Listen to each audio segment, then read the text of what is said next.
go on. Oh, God, well, we'll get going. Here we go. I've just started anyway. Welcome to the Blue Room post-match for Brentford 1. Brace yourself. Everton 3. I'm going to say it's an unlikely result today, but I will defer to Matt Flusk first on his thoughts on the game because he genuinely called something very similar. Matt, come to you first. What were your thoughts on the game? Well, I did say on mailbag, didn't I? I had very strong right in the way last season vibes about this. You did. There we go.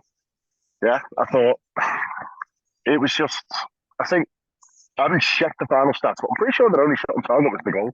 Once again, we've kept teams out. We've got a bit unlucky with the one chance that they had, but we've been solid overall. And I'm just saying bye to Cam, who is Be a Guide Worldwide on Instagram. That's a good beer reviews. A little plug there. Sorry. just for anyone who's listening, Matt's at the Denby, and it's gone off. Apparently, the Denby disco is in full swing because the Toffees have won. We don't get to do it often, but when we do it well. Anyway, Matt, come on.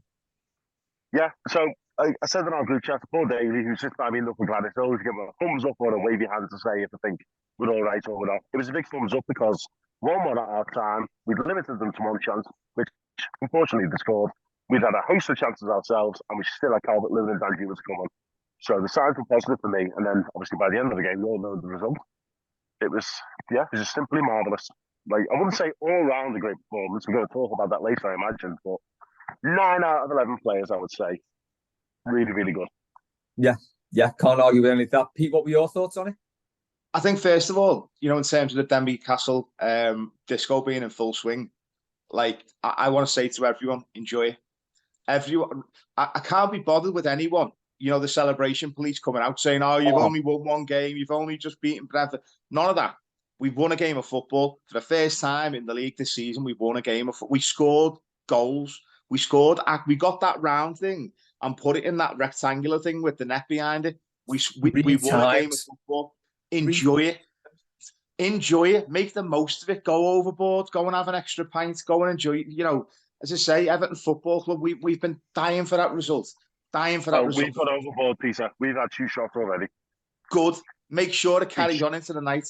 I want you to be destroyed tomorrow, and I want everyone to be crying and saying, you should all go and you only beat Brentford. I don't care. We won a game of football. Go and enjoy it.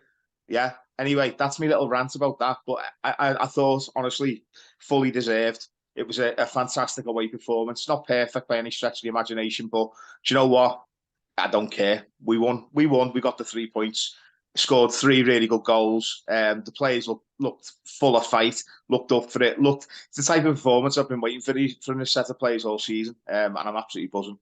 Yeah, I think if we just go into the details of the game then, I thought we started off really well. To get that early goal. As soon as that went in, Matt, I was thinking what you were saying about Brighton straight away. It was like, hang on, here we go. And as I said on mailbag as well, if the core just plays every touch first time passes, first time shots, he'll be sound. And it was a great opening, wasn't it? It was brilliant. I mean, for Garner to get the ball back and put that cross in, nice nod down, great finish. It was a perfect start, wasn't it? It was fantastic. I said in the first half, I think when that second chance he had went off it wasn't even the crossbar or post, it was sort of combination of both, won it right in the corner. I said, Jesus Christ, he's playing like Pelé here. Like, something just possessed him to make the call right. Like, it was just all over in the first half. Bit quiet in the second half, but still very, very, very solid, which is what we come to expect from him. He posted his own stats on Instagram the other day. We were having a bit of a laugh about it because he was like number one for, chances, shots, all that stuff, touches in the box. And we did make a bit of a joke saying he has the most touches in the box because it takes him about 8 touches to do something with it. And we saw that about 10 seconds before the goal. Like, he had it in the box, didn't he? And it was just like, touch, then it's back to goal. And we're like, oh, God. But luckily, Bidston Jimmy jumped in and threw himself right in the mix of it. Fantastic cross. Tarkowski had the good knowledge to knock it down rather than try and head the goal, which he hasn't done enough of this season. And, yeah, it was just a scrappy goal, but the kind of goal that we needed. Yeah, it was. And, and I think that first 20 minutes, we were much the better team. But then, obviously, as Matt alluded to then, as Matt mentioned then, we hit the bar and then they go and they scored a pretty scrappy goal. It's one of them again, Pete, wasn't it, where we had a few chances to get rid. We didn't. Pickford maybe could have done better. I'll defer to Joe on this. So my lad Joe's a goalie. He said Pickford sort of fell instead of diving. He kind of fell onto it, so didn't get enough on it. If Joe says that, that's good enough for me. But yeah, it was sort of after that. Then for the remainder of the half, really, we were kind of clinging on a little bit, weren't we? It felt a bit like seen this before. We should be 2-0 up. Instead, it's 1-1. Brentford at home. I think that's the first home defeat of the season. They're coming at us. It was looking a bit ropey, wasn't it? It was, yeah. And again, psychologically for the players, that must have been an absolute hammer blow for them because we had played so well. Like you say, we'd hit the bar just before that second goal as well. Another great first touch from Decore and great shots as well. Like you say, when the guy doesn't have time to think, he turns into prime Zidane when he doesn't have time to think. But he's so it was a bitter pill to swallow, that one. And like you say, it was a scrappy goal. It was an avoidable goal. We had a couple of chances to clear it, and we didn't clear our lines. And like you say, Pickford. The other thing about it as well is that Tarkowski's actually covering the back post, and Pickford's slight touch.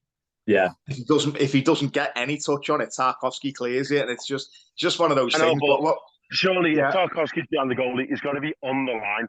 And he wasn't on the line. Yeah, that's it. It was kind of like one of those things where it's like you're talking fractions of seconds, aren't you? Where it's avoidable. But you know what? I think the players show great character, and it was so important to go into the break and not conceding again. Because I think if we would have gone 2-1 behind, that would have been such a psychological blow to the players, having played so well before that equaliser. That I thought it was, I thought we stepped up, and I say second half. I thought we were. I wouldn't say incredible, but I thought we were brilliant. I thought the players. You wouldn't think that was a team who've been beaten pretty much every game so far this season, other than the 2-2 draw at Sheffield United. The players carried on fighting, carried on battling. Another thing which I was made up with to see this in this match was our set pieces were so much better. We were so much more of a threat from set pieces. We managed to get corners that didn't go to the goalkeeper's hands every time. Guess why? Who wasn't taking them? I've got a theory on this, right? Dice has listened to the last post match, and he's taken Ashley Young off the corners and free kicks. That's what's happened. But just unfortunately, he hasn't taken them off the pitch, but that's another matter. I think that'll be the fastest booking of any player for any side this season. A minute, wasn't it? Yeah, it was nuts, wasn't it? I think it was like 47 seconds. Got to be odds on to go off there as well. I mean, fair play, he didn't get sent off. So no, he didn't. No. A lot of very experienced headers back to the goalie and all that stuff. Yeah, which is what we kind of recruited them for. Yeah, I think just to round off the first half, although we did concede that goal and it was a right kick in the plums and players' heads could have come down, we probably had two really good chances to go in front again. So Beto had that one that he kind of just like got a little bit too much on and curled it round the post, and then he got into another good position when he knocked it across the box and Decore just didn't gamble on it. And it just sort of fizzed across the box. Decore's on the back post, he sticks it in a 2-1. So it was I think we felt like we were hanging on, but we were probably better than we thought. Because when you get into that mindset when we concede one, you think, oh, here we go. We're done for here. But we did go in at 1-1, second half. And then second half we came out and took the game to them, really. I don't think we were ever in any trouble at all in the second half, were we, Matt? What did you make of we'll go straight to the goal. There was that stat knocking around on the Athletic last week that we've got the tallest squad in the league on average, and we finally scored the goal from a set piece. As we just said about Ashley Young was off the set pieces. Dwight McNeil hits an absolute beauty in. I think Decore does quite well to hold off one of the defenders while he's getting grabbed as well. He just sort of backs in, and Tarkowski just towers in for that header. It was a belter of a goal, wasn't it? Yeah. Well, first off, there's two things. First off, before the goal, I was made up to see us come flying out the traps and take it straight to them because too many times, and I'm going back to like Martinez years, that the first 10 minutes after half time, we are nowhere. We're absolutely nowhere. We probably concede more goals in that 10 minutes left than any other team.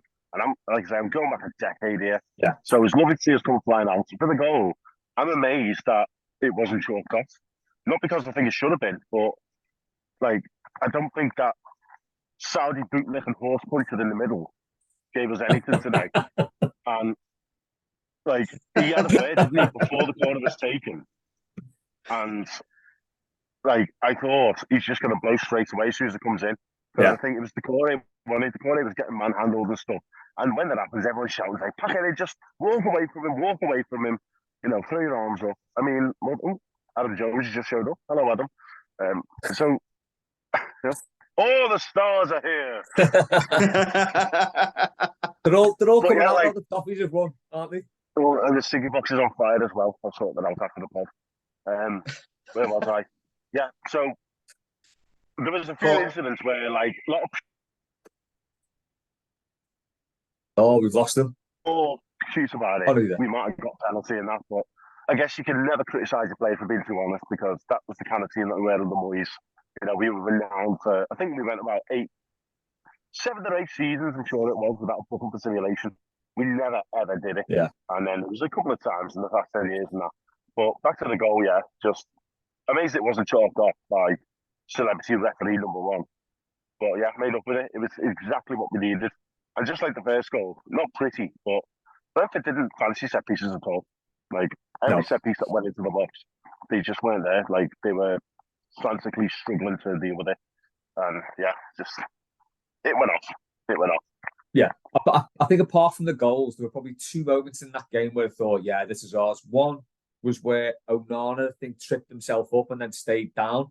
And Brentford just turned into Everton and were like saying, should we kick this out because he's down? Should we keep hold of it? What should we do? They could have launched an attack and didn't, and ended up kicking it out. And it was like, why on earth do you do that? The Brentford crowd were not happy, the same as we're not when we do it. But that was one thing. And I think, again, when Pickford made that really bad clearance straight to their player, and the referee put an absolutely wonderful challenge in, as he had sort of an open goal to try and chip it into. They were 2 parts of the game where I thought, do you know what? It was, it's probably going to be all day. I think the other one, Peter, come to you, was Calvert-Lewin's goal. I mean, talk us through that one. Well, I think massive credit has obviously got to go to James Garner, because of shout out to Jimmy Bidston, always. Telling you, because I think that was one thing. We get so hung up sometimes on what we want our wingers to do, or wide players to do in terms of crossing the ball, in terms of, you know, crosses into the box. What I actually really liked today was when we were slightly narrower. And the press that we were doing to Brentford to stop them being able to build up from the back, which obviously something they like to do. So Garner was absolutely incredible to win the ball back, to actually put the pressure on, and then to thread the ball through to Dominic Calvert-Lewin. Yeah. It wasn't the first time in the game where we'd actually played that similar sort of pass, like you said earlier with Beto, when he had that sort of chance in the first half that he kind of scuffed. It was a similar sort of run, but sort of to the right-hand side, run off the last defender. But Calvert-Lewin, great composure, fantastic composure. Probably didn't hit it as cleanly as he would have liked, but you know what? You get it on target, keep it low, and it's a great finish. And I absolutely loved the celebration. The fact he did like a Seamus Coleman when he was sliding, as he sort of turns and he as the ball's going into the net, he slips and he ends up like sliding into his celebration. It's absolutely incredible. But so he did the baby cradle, didn't he? He did, yeah. Yeah, I was going to say, sucking his thumb and all kinds. Loved it. Baby's about 5 years old now, isn't it? I was going to say, as you said, what do you reckon the cut-off is for the baby celebration? Now his kid must be... Well, what is this football cliches? 6 weeks old? Yeah, surely you can let him off for 6 week old. I reckon he's on the cusp of the cut-off there, to be honest. Someone bell Adam Honey, we'll find out. Yeah. It was a cracking finish. Do you know what I've liked about Calvert-Lewin's last 2 appearances when he's come off the bench to replace Beto? Although, like, when we signed Beto, it's like, you know, it's a bit of a like for like. And when you do the subs, it's a bit of a like for like. But the 2 very different players. Oh, yeah. I think Beto's like he's a bit of a battering ram, isn't he? And you can see that. Calvert-Lewin, I don't want to be unfair to Beto, but he's got so much more about his game. He just looks, I think, a level above. And you know, that's been the massive shame why we can't like keep him fit. You know, even down to the injury at Villa, which is just like massively unlucky. And you know, it's brilliant that he's back already. But I think these last 2 appearances he's come on and he's got so much more about him as a striker. Do you reckon, Matt? He's like, there's something else there, isn't there? Yeah, no, yeah, I totally agree. Like, I was made up, obviously, when he came on last week, And we just hoofed the ball up to him the whole time he's on the pitch. And we could see it wasn't working, and we kept trying it. And credit to Dice, he's obviously giving the instruction, keep it on the deck, thread it through, because that's what he's best at. That through ball right through the middle of the park, beats the offside trap, one touch, keep it comes, slid it under. That's what we saw him do under Ancelotti, and that's how we got, like, what was it, 47 goals in 8 games or something. It's about that, yeah. Like, that's exactly like what we should be doing with him. So hopefully that carries on from now. We won't be just hoofing it up to him, because if nothing else, if we hoof it up to him and then he wins it in the air, there's no one there to actually pick up the second ball. So you may as well just play it through the park as we did, get it to Jimmy Bidston, little through ball, delightful. And everyone loves those kind of goals as well, do they? You get that little moment of anticipation as he's 1-on-1, and then it's just a big relief. Yeah. Defo. Pete, do you reckon there's a bit of a clamour, I think, to play 2 up front? I don't know if this is just because Dice is very meat and potatoes football. I said to Matt Jones said the best thing about 90s football was probably that everyone played with 2 strikers. It was great. It caused absolute chaos. Is there a case for it? Is there a case to play the 2 of them? Forget the number 10, just have 2 up front. What do you reckon? I'll be honest, I'm not in favour of it, because I just think it's too easy to get overrun in midfield. Too many teams have 3 in midfield, and I just think we'd be leaving ourselves exposed. I mean, to be honest, the way Decore plays, obviously, I mean, without being disrespectful, I want him in possession of a football for as little amount as possible. But what he can do very well is in terms of his tracking and in terms of his pressing. So he almost ends up being like a second striker anyway for large parts of the games, just because of his positioning, and obviously, you know, in terms of trying to press the back line of the opposition. So I think it's horses for courses in it. I wouldn't mind seeing it at home and giving it a go. Certainly, if you know we can experiment if we were somehow to go a couple of goals up against Luton or something like that. I know, get carried away, aren't I? We won a game of football, but you know, it is what it is. But yeah, I mean, it'd be interesting. It caused a hell of a lot of problems for defenders. But again, it just depends on the shape of that midfield then, because I don't know whether we can trust just having 2 of them in the midfield right now. I don't know which 2 I'd rather pick for those 2 central midfield positions if we were going to go 4-4-2. So yeah, we'll yeah. Go on. Go ahead, Matt. I do. Perfect segue. I thought it just the kind of game was an absolute fucking disaster today, from start to finish. He must have given the ball away at least 10 times, and it was just simple passes out of the wing, and he underhit every single one, and it sparked the counter attack. He's the one I would drop. Plus, he's always got that shot in him where you just know it's going. Matt's just frozen there, but I was going to say that's before we get on to his shooting. It's like, am I not here? You're there now. Yeah, so you just broke up. Right. So I think I got cut off by Zoom because I was on a rant. Maybe China's cut me off because they want to sign in next summer or something. Honestly, like every shot he has, every single shot he has, you know where it's going to end up. And I'm pretty sure the one he had today ended up in Stamford Bridge. Yeah. Like, just after he signed for PSG, he hit an absolute whale before them, didn't he? Do you remember? Just after he signed, for the first things he did. And I think since then, he's thought, you know what, I've got a shot on me. He needs to pack that in for the kick. Yeah, I don't remember, Les, because I don't watch French football because I'm not a nerd. I don't, so just watch too much Twitter. That's all it is. Just one thing I want to quickly go back to. Just we won't dwell on this, but quickly. Was their goal offside? Because one angle, it looked it. He was in an offside position. What? He was in an offside position, but Brentford actually played the ball. Your man didn't touch it. I think that's why they called it onside. Did it clip off Brentford then? He didn't clip it. He tried to clear it. Oh, okay. Yeah, I think what it was that the confusion arose because when VAR, when the replay came up on the screen, they were originally showing they were censoring in and drawing the lines on the wrong clip. So there was 2 balls. One came over to the top to the right hand side, and when that ball came across to the right, the guy in the middle was offside, but obviously it didn't go to him. Yeah. And then the ball ends up back out, and then it goes to him. What they did was they drew the lines at the wrong point in the wrong frame. So they drew the lines for the first ball, which was nowhere near him. So he wasn't interfering, basically. So then once they wound it on and showed the second ball, that's when you could see he was onside. they're just incredibly shit, aren't they? It really wouldn't be this difficult. I can't imagine that Thomas Frank will be asking for an apology after that one. No. Oh, well, yeah, you said, didn't you, mate?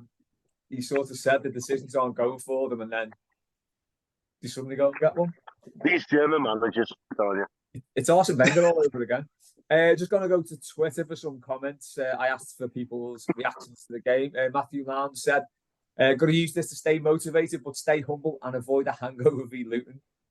Yeah, Stay humble, all right, Phil Neville. No, do you know what? I see what he means though, because the hangover thing. Anyone says a hangover for Everton, I immediately go to that FA Cup game where we beat Chelsea away. Hang on a minute. It's not Luton, it's Villa. Villa midweek. Villa midweek, yeah. Yeah, good point. Turn Villa over, get a run. Scan you CK said we looked awake. We did. Laura said love you with a kiss. Has Laura been on the ale? Oh yes, it's in there right now. She also It's right said, there. Shop right now. I love James Tarkovsky. Get that on record, Laura. That's been on record forever. Maggie said Denby, effing disco. It's on. Laura said anyone had a word about Jimmy Bidston, Bournemouth throwback. We've given a shout out to Jimmy Bidston, so it's all good. Alex, shout out to Mikalenko. What a solid game. Brentford going to go all the way to the top. Make the most of him being here while we can. I thought Brentford was outstanding. Probably man of the match. I'd say between him and Garner, James Garner. Yeah. I think Tarkovsky will probably get it officially because he got the golden assist, but yeah. Yeah, fair enough. Yeah, I don't know. Do you know what, Mikalenko? I don't see it ever. Warren's also said... Solid again. I know Warren also said Mikalenko was outstanding. Do you know, I don't see it at all. He honestly looks like a competition winner to me. You're obviously just in the pockets of the Russian propagandists, Les. This is what it is. Me and Putin are like that. Stephen Sheen said... This is going a bit mailbag, this, isn't it? Stephen Sheen said, we were playing in red and white today, right? That's the blueprint for the season. Played well, pressed well, and looked like we'd actually pass a ball, which was nice. More of those performances, and we will be okay. Just hope this isn't a Brighton-type result. Do you mean the result that kept us up? Yeah, I think probably means like an anomaly and all that. Like a freak occurrence, yeah. But you know what? That's a good point. We look like we could, apart from as you say, Matt Garner guy. We look like we could pass a ball. I think that the standout thing from today was we look like a functional football team. Now, I thought Brentford were probably unlucky to get beat at Newcastle with that dodgy penalty. It was clever from Anthony Gordon, but it would have been outrageous from Everton Anthony Gordon. And you know they're on 6 points now, 6 points from 6 games, so they're not pulling up any trees. But it was never going to be an easy game, and to go there and to look competent and to get a result there, they're the sort of games you need to be winning. I know Arsenal it felt like a kick in the plums last week because we were like pretty terrible, but they're not the games we need to worry about. We can write off those top 6. I don't want to say knife to a gunfight. I don't want to say expected losses, but we can genuinely write off. No. I'm evangelical about the Twitter account, the under 16, and they run what they call the baseline tracker. And it's just if you beat the over 14, sorry, not over 16. If you beat the bottom 14 sides at home or 13 other than yourself, everything else is a bonus, basically. Yeah. So that's 3 points that the tracker didn't have for us when we got them today. And by the end of the season, it's absolutely bob on to predicting it goes down. So if we're like halfway through the season and there's 4 teams below us on that tracker, you know that we're on the right track to stay up. Yeah. That's all we need. That's all you need to do, isn't it? You just, I don't want to say best of the rest, but you just need to be competent against the other teams. And today we were like, it was more than competence. I mean, Mark Godfrey's replied and said, Brentford fans would probably say that's the worst they've played in ages. And that's the best we've played in God knows how long. Probably Brighton, Matt. I'll take it. Nice to see one of their players go down injured in the warm-up as well. What's that? Who's that? One of their players went down injured in the warm-up, didn't he? And it was funny, they showed it on Sky, and one of the teammates signalled to the bench, the substitution hand gesture. It's like, mate, it's the warm-up. I haven't even kicked off yet.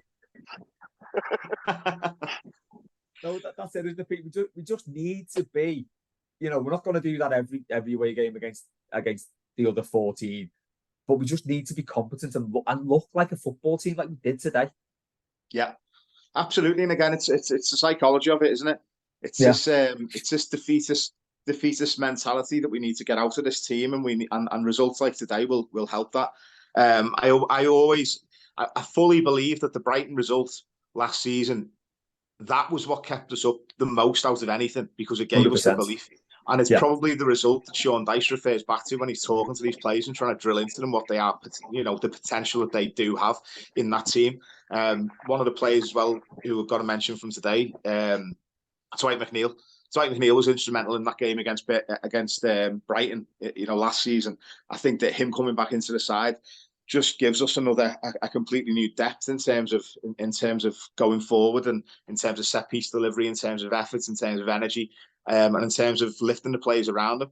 I think it's easy to get carried away at this stage of the season. If you do lose a few games on the bounce, it's easy to let heads drop, and it's easy to sort of jump the gun a bit and think that everything's gonna, it's all doom and gloom. But I think today's result just shows we still have a team. We still have a fighting chance. We still have a decent side. We still have players in that team who can make the difference. And as long as we can keep them fit, the likes of Calvert-Lewin, McNeil, Jack Harrison to come back in, we've got good quality in that side. And I just think we just need to keep the faith. Enjoy tonight. Enjoy the 3 points, but keep the faith and keep going.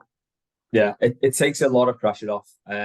Just on that as well, you're saying we've got Jack Harrison to come in. I think it was, although the setup never changed and the substitutions were like for like, the fact that we've got Calvert-Lewin and Danjuma to come off the bench, they add a different dimension, that which is great. It's great for us. Jacob said Dukes and Toffees. Dukes didn't. I'll call him Decore didn't stop running the whole match. Felt tired watching him, and he should have had 2. Unlucky, yeah. Tarkovsky looked solid alongside Brentford. He's got a goal and assist. Thought Mikalenko played quite well too. What do I know? What was I watching? I don't know. Not the same game as everyone else. But yeah, we'll just round off. We won't look ahead too much to next week, because we'll do that all next week on all the other shows. But as I said just then, Pete, it takes Matt's getting a lovely shot outside the Denby there. What a gaff. Matt, I'll come to you first. Takes a lot of pressure off that, doesn't it? We're now 2 points behind Brentford. We're sitting in 15th. Obviously, there's 5 games to go tomorrow. But it takes a lot of pressure off next week. It does. It really does. And it's just exactly what we needed. Nice 3 points away from home. It's probably the easiest home game we're going to have this season next. And then a midweek cup game against a side that absolutely stuffed us about a month ago, which, if you've ever read like the tomes of football lore, means we're obviously going to beat them. Obviously, that's just how it goes. Well, do you know what? This is it. We can go into that game with a lot more confidence now. Villa have got 4 competitions they're in this season. This is going to be the bottom of their priority. We should really, really go for this on Wednesday night. Peter, give the final thoughts to you, mate. Yeah, fully on board with what Matt says. It's actually really nice. I've been on with Matt twice this week. He's it's great. He's a common influence, isn't he? He's brilliant. He is. He's great. He's I feel like he's my new Zen master. He's amazing. So yeah, I've got a renewed hope for Villa. Helped massively by Matt as well. And just as I say, tell every Everton fan out there, every Toffee out there, go enjoy yourselves. Enjoy the 3 points. Enjoy the win. We don't get many. We haven't had many this year. We haven't had any this season in the Premier League so far. So yeah, go and enjoy yourselves. And if anyone tells you, if anyone has the gall, the audacity to tell you it's only Brentford, they don't understand. They don't understand football. Go and enjoy it. Go and have an extra pint. Go and have an extra shot. And Matt, you have 10. That's right. I've one for all of us. Yeah, I think I'm already 8 deep, so yeah. I'll just refer back to the old football cliche to finish off. Just take one game at a time. Exactly. Enjoy that tonight, Toffees. Thanks to Pete. Thanks to Matt. Thanks to everyone who sent the comments in. Appreciate that. And thanks to the Toffees for winning. Go and enjoy your weekend, and we'll catch up with you all next week up those 15th place Toffees.